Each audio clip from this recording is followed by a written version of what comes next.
Welcome to Midnight Delight, where nightmares come to play. Tonight we delve into the dark and twisted realms of the unknown. Brace yourself for tales of haunted houses and vengeful spirits that will send shivers down your spine. Join me as we uncover the chilling stories of the abandoned asylum, the tormented family, and the haunted lives of a teenage boy and his grandmother. Turn off the lights, sit back, and let the horror begin. This is Midnight Delight, and these are real stories of hauntings.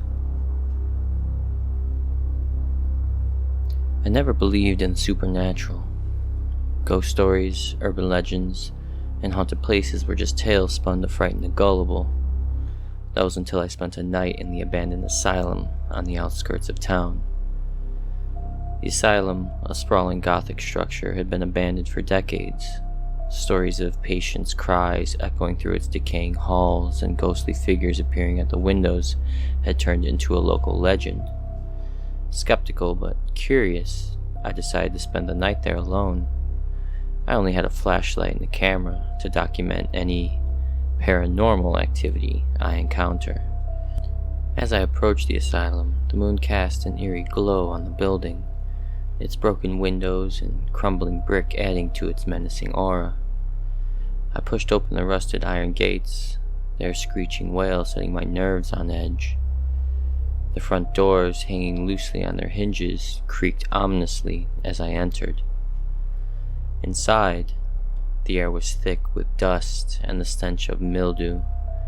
The corridors were lined with peeling paint, and broken furniture lay scattered like the remnants of forgotten lives.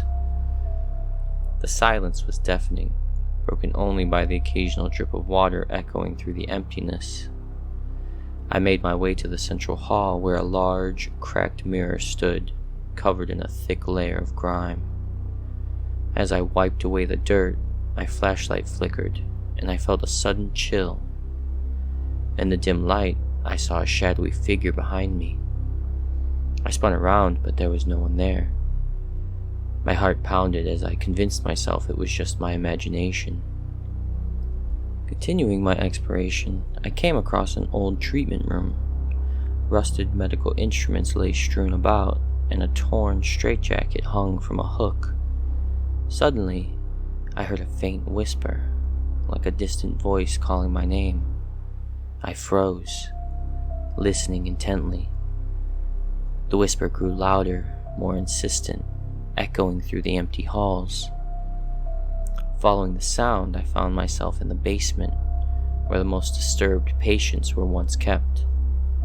The air was colder here, and an overwhelming sense of dread washed over me. The whispers now sounded like a chorus of anguished voices, pleading, crying, and screaming. In the corner of the basement, I discovered a locked door. The padlock was old and rusty, but with a few hard tugs, it broke free. As the door swung open, the stench of decay hit me like a physical blow. Inside was a small, dark room, its walls covered in cryptic symbols and smeared with what looked like dried blood. In the center of the room lay a makeshift altar, and on it a tattered diary. I opened the diary, its pages filled with frantic scribbles detailing experiments conducted on the patients, attempts to communicate with the dead, and desperate pleas for forgiveness. As I read, the air grew colder, and the whispers turned into screams. I felt a presence behind me, cold breath on my neck. I turned, and there, standing in the doorway, was the shadowy figure. Its eyes were hollow, its mouth twisted in a silent scream. I stumbled back, tripping over the altar, and as I hit the floor, the figure lunged at me. Everything went black. When I came to, I was outside the asylum, lying on the cold, damp grass. My flashlight and camera were gone, and the first light of dawn was breaking over the horizon. Disoriented and terrified, I stumbled to my feet and ran, not stopping until I reached the safety of my home. For days, I couldn't shake the feeling of being watched. Shadows danced in the corners of my vision, and whispers followed me wherever I went. I I tried to tell myself it was just the lingering effects of my night in the asylum, but deep down, I knew something had followed me home. One night, as I lay in bed, the temperature in my room plummeted. My breath fogged in the air, and the whispers began again, louder and more insistent. A shadowy figure appeared at the foot of my bed, its hollow eyes boring into mine. It reached out, its cold, skeletal hand brushing against my skin. Paralyzed with fear, I couldn't move or scream. The figure leaned closer, and in a voice that sounded like the whispers of the damned, it spoke. "You freed us. Now, you must join us." In a sudden rush of adrenaline, I broke free from my paralysis and bolted upright. The figure vanished, but the whispers continued, filling my room with their maddening cacophony. I knew I couldn't stay there any longer. I packed a bag and fled, leaving everything behind. But no matter where I went, the whispers followed. The shadowy figure haunted my dreams, its hollow eyes a constant reminder of the asylum and the horrors I had unleashed. I became a wanderer, moving from place to place, never staying long enough for the whispers to catch up. But deep down, I knew I couldn't run forever. The asylum spirits had marked me, and they wouldn't rest until I joined them in their eternal torment. And so, I continued to run, haunted by the shadows and whispers of the abandoned asylum, knowing that one day, they will find me, and I will be lost to the darkness forever.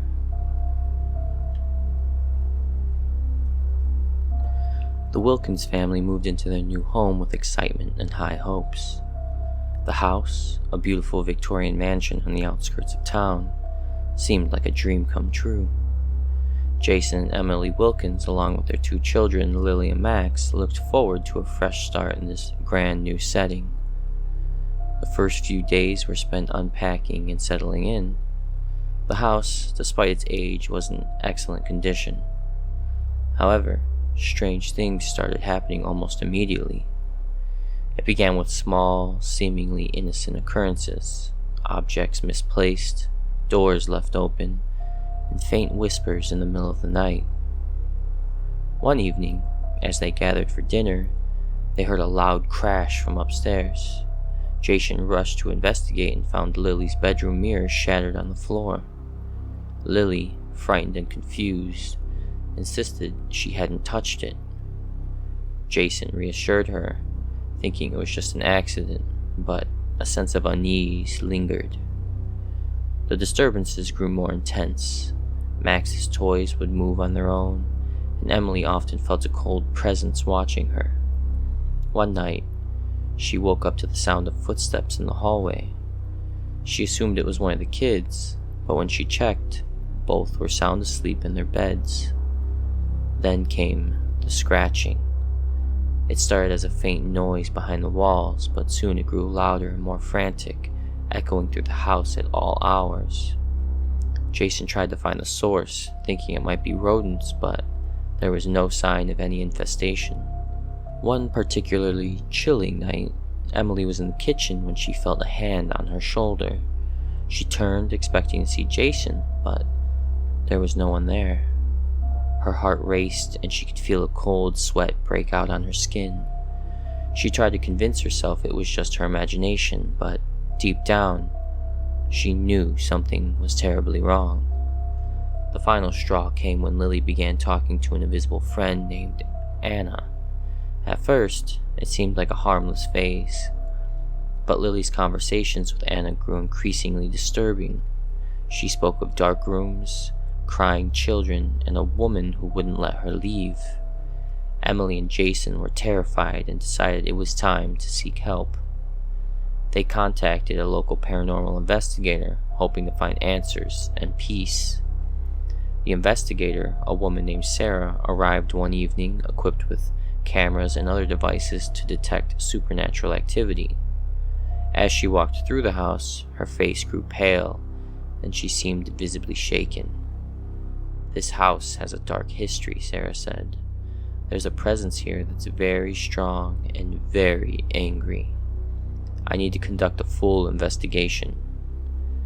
That night, Sarah set up her equipment and began her investigation.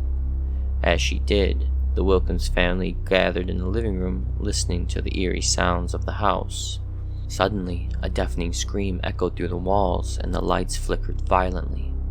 Sarah rushed back to the living room, her face ashen. "We need to leave," she said urgently. "Now." The Wilkins family, along with Sarah, fled to a nearby hotel. The next morning, Sarah explained what she had discovered. The house had once been an orphanage run by a cruel woman named Anna. She had abused the children, locking them in dark rooms and tormenting them until they died from neglect and despair. Their spirits, filled with anger and sorrow, remained trapped in the house, with Anna's malevolent spirit keeping them there. Determined to free the trapped souls and cleanse the house, Sarah devised a plan for a ritual to banish Anna's spirit. The Wilkins family reluctantly agreed to return, desperate to reclaim their home and their peace. That night they returned to the house. Sarah began the ritual, chanting and burning sage as she moved from room to room. The atmosphere grew heavy, and an oppressive cold settled over them. As she reached the basement, the heart of the darkness, the air grew frigid, and the lights flickered uncontrollably. Suddenly, Anna's ghostly form appeared, her face twisted in rage. She screamed, a sound that seemed to pierce their very souls. The children cried, clutching at their parents, as the dark spirit advanced. Sarah continued chanting, her voice growing stronger and more determined. Objects flew through the air, crashing against the walls. The ground shook, and a sense of impending doom filled the room. Sarah, undeterred, pressed on with the ritual. Anna's form flickered, her screams intensifying.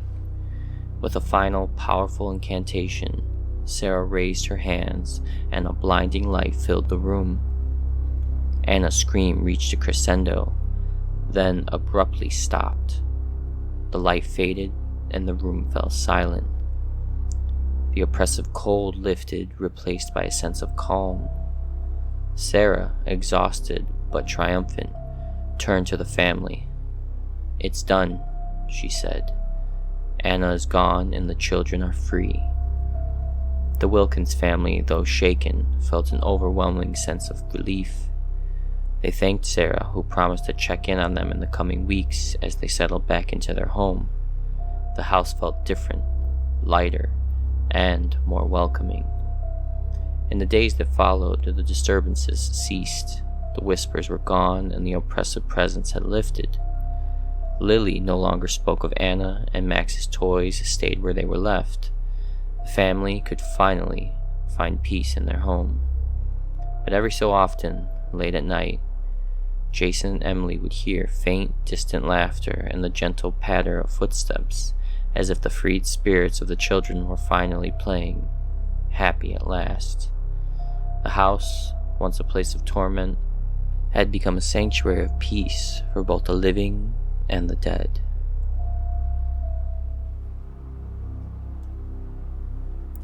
As a paranormal investigator, I've seen my fair share of hauntings and dark spirits, but nothing could have prepared me for the terror I encountered with the Thompson case.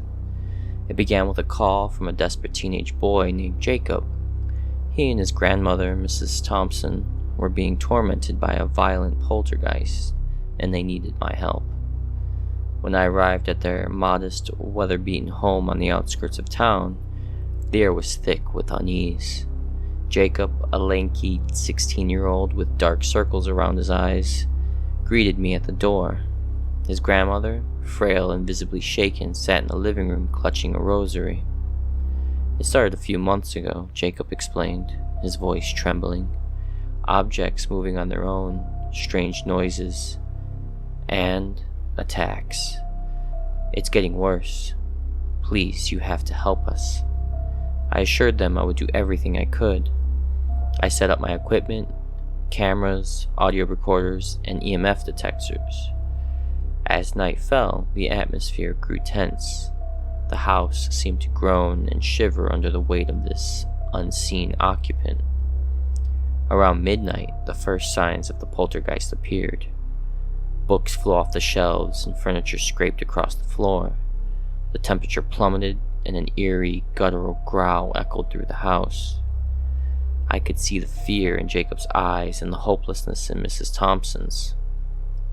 "Stay close," I instructed them, trying to remain calm. "This entity feeds on fear. We need to show it. We are not afraid." Suddenly, a loud bang came from the kitchen. I rushed in to find the cabinets swinging open and shut violently. The lights flickered, casting unsettling shadows that seemed to move on their own. My EMF detector spiked, confirming the presence of a powerful entity. I began a cleansing ritual, hoping to drive the spirit away. As I chanted, the air grew heavy and an oppressive force seemed to bear down on us. The poltergeist wasn't just angry, it was furious. Without warning, I was thrown across the room by an invisible force. Pain shot through my body as I hit the wall. Jacob and his grandmother screamed as the entity began to manifest. A dark, shadowy figure loomed in the center of the room, its eyes glowing with darkness. I struggled to my feet and continued the ritual, but the poltergeist grew stronger. It howled with rage, and objects around the room shattered. I could feel its hatred, its desire to harm. Just as I thought we might be overwhelmed, the figure dissipated, leaving the room eerily silent. We were shaken, but alive. I knew this was far from over. The poltergeist had retreated, but it wasn't gone. It was merely waiting, biding its time. In the following days, I researched the house's history, hoping to find a clue about the poltergeist's identity. What I discovered was chilling. The house had once belonged to a man named Robert Hale, who was accused of dark, violent acts before mysteriously disappearing. It was believed that his spirit had never left. Determined to end the haunting, I returned to the house, armed with stronger rituals and a newfound resolve.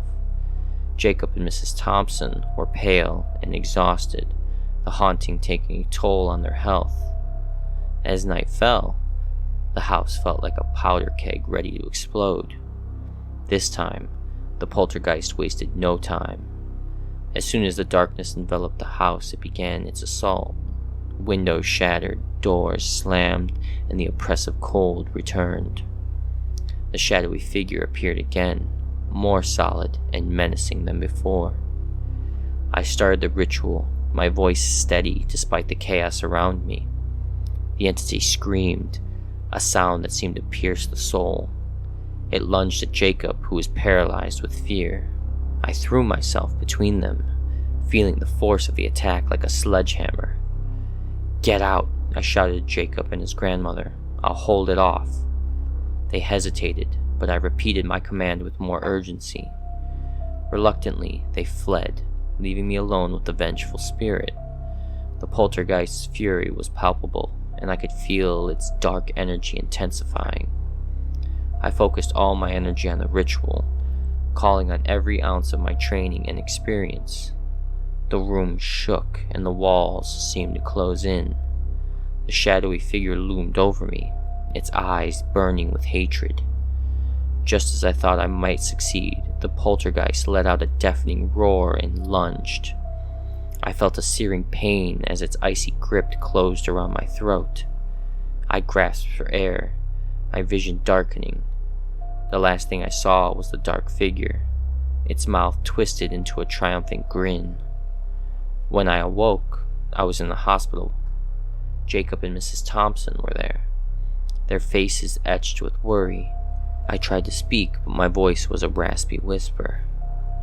"You did it," Jacob said, tears in his eyes. "It's gone." But I knew better. The poltergeist might have been driven away temporarily, but it wasn't defeated. It was out of there, waiting, lurking in the shadows, and I knew it would return, more powerful and vengeful than ever. The Thompson case haunted me. I had faced many spirits, but this one was different. It was pure evil, and it left a mark on my soul that would never fade. The fight was far from over, and I dreaded the day I would have to confront it again. Thank you for joining me on this spine-chilling journey into the heart of darkness. If you enjoyed tonight's stories, don't forget to like, subscribe, and hit the bell icon so you never miss a tale of terror. Share your thoughts and personal ghost stories in the comments below. I love hearing from my fellow horror enthusiasts. Until next time, remember to keep the lights on and the shadows at bay. Sleep tight, because at midnight delight, nightmares are always just a heartbeat away.